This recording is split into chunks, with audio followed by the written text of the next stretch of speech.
Bonjour les amis, j'espère que vous allez bien. Aujourd'hui on va parler de la colonie de Roanoke. Découvrons ensemble l'un des plus grands mystères de l'histoire des États-Unis d'Amérique. On like la vidéo, on s'abonne à la chaîne et on y va. En 1590, l'anglais John White est nommé gouverneur de la colonie américaine de Roanoke.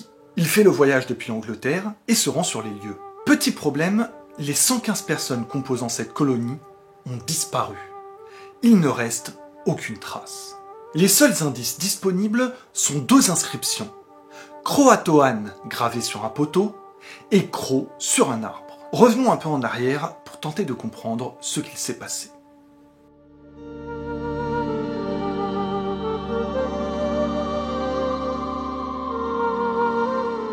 En 1583, une expédition anglaise menée par Humphrey Gilbert échoue à s'emparer de Terre-Neuve. Il s'agit d'une province du Canada, et l'installation ne sera pas vraiment une réussite. Ce sera tout de même la première possession d'une terre sur le sol américain de la part des Anglais. C'est donc à son demi-frère, Walter Raleigh, qu'est confié le soin d'aller créer une base militaire en Amérique. Raleigh est un des favoris de la reine, et il obtient la permission de s'implanter au nord de la Floride, qui appartient à l'époque aux Espagnols. L'expédition va doubler le cap Fear et va mouiller dans l'île Roanoke, faisant partie de l'archipel Outer Banks. Les Anglais vont explorer l'île qui est riche en bois, en fruits et en poissons. C'est donc un territoire très intéressant pour s'y implanter. Mais n'allons pas trop vite. L'expédition retourne en Angleterre tout en emmenant deux Indiens de la tribu Powhatan, celle de Pocahontas. Si ça vous intéresse, allez voir notre vidéo sur le sujet.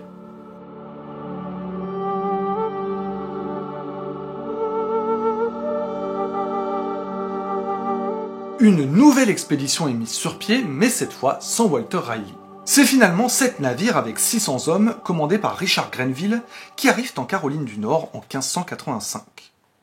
Comme souvent dans ce genre d'expédition, le problème c'est le manque de provisions.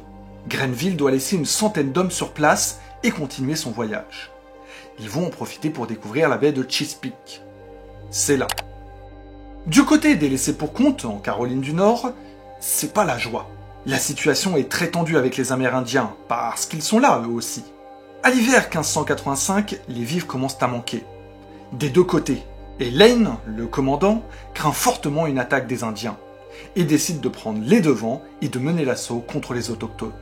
Une semaine après, il n'y a toujours pas plus de vivres, mais une flotte corsaire anglaise, menée par le grand Francis Drake, vient les sauver et les rapatrie en Angleterre. Donc en juillet 86, quand Grenville revient dans le camp, il ne trouve personne. Mais là, au moins, il aura une explication. Tout le monde rentre à la maison, sauf 15 gars qui doivent rester dans le camp. Peut-être un pari perdu, mais c'est dur. C'est la 3e expédition qui va vraiment constituer le mystère autour de cette colonie.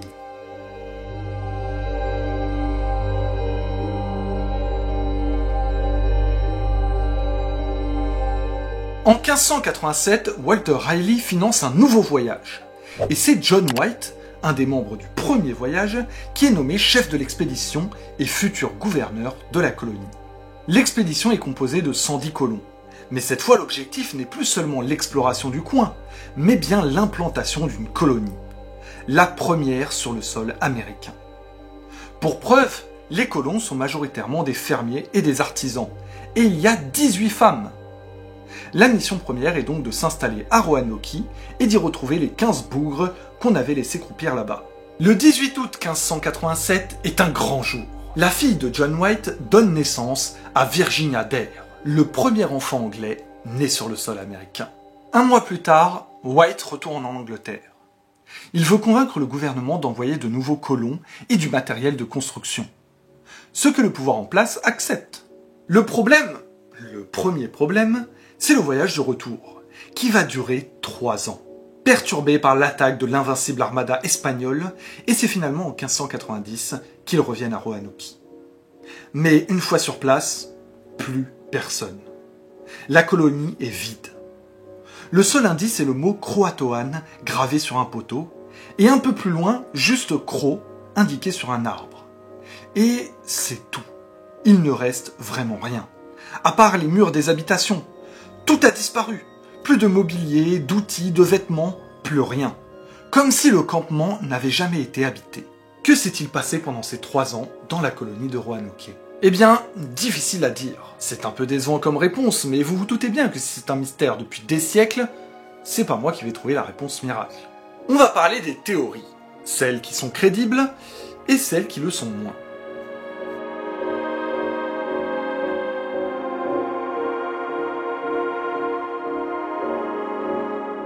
Première hypothèse, l'attaque des Powhatan. Une hypothèse crédible, bien sûr.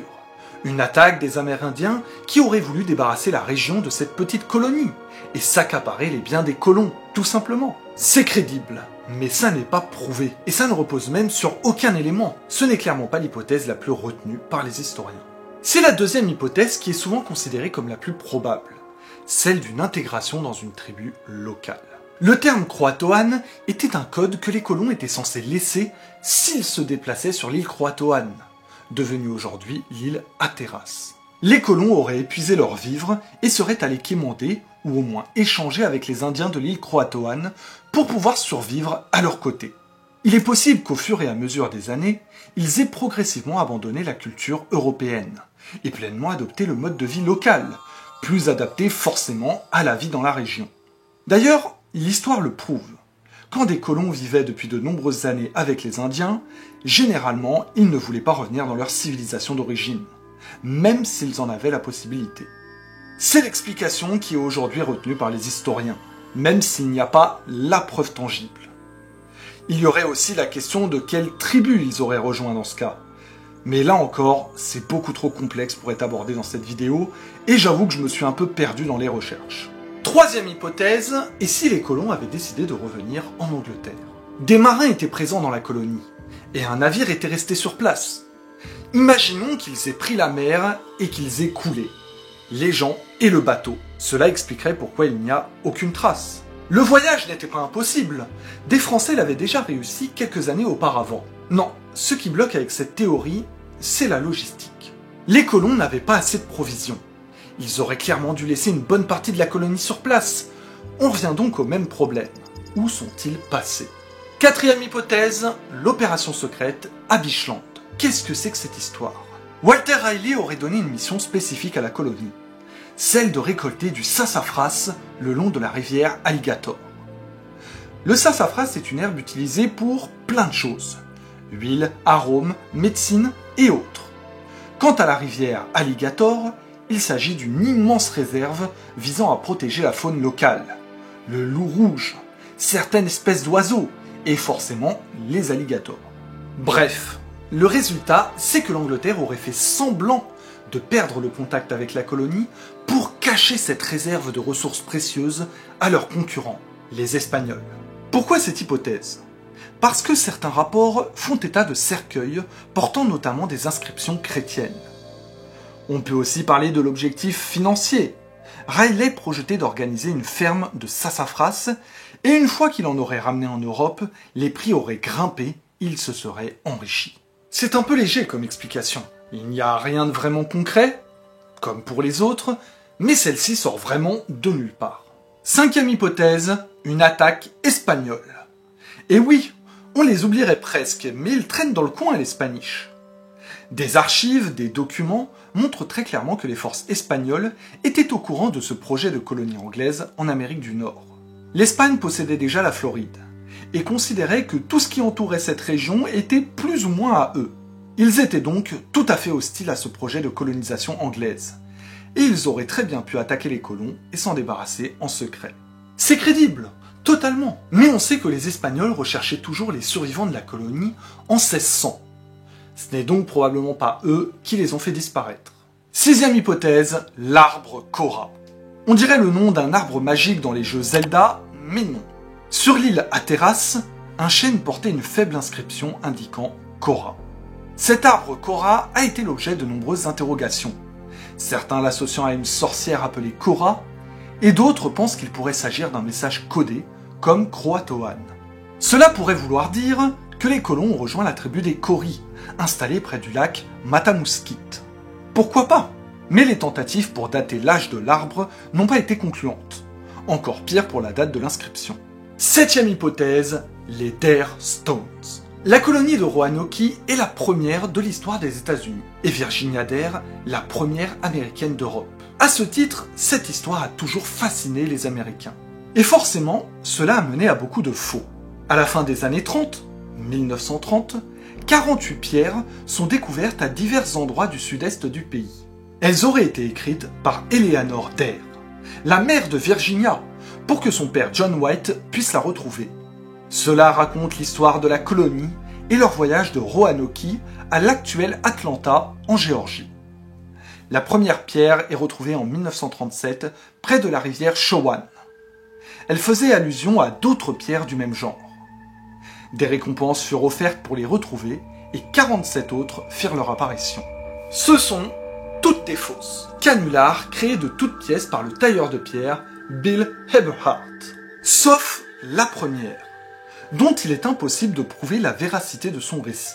On peut noter que l'orthographe utilisée était conforme à l'orthographe élisabétain, celui de l'Angleterre de l'époque. Et bien sûr, vous avez toujours les théories farfelues, les classiques, une intervention des extraterrestres, une malédiction indienne ou un rite chamanique qui fait disparaître les gens.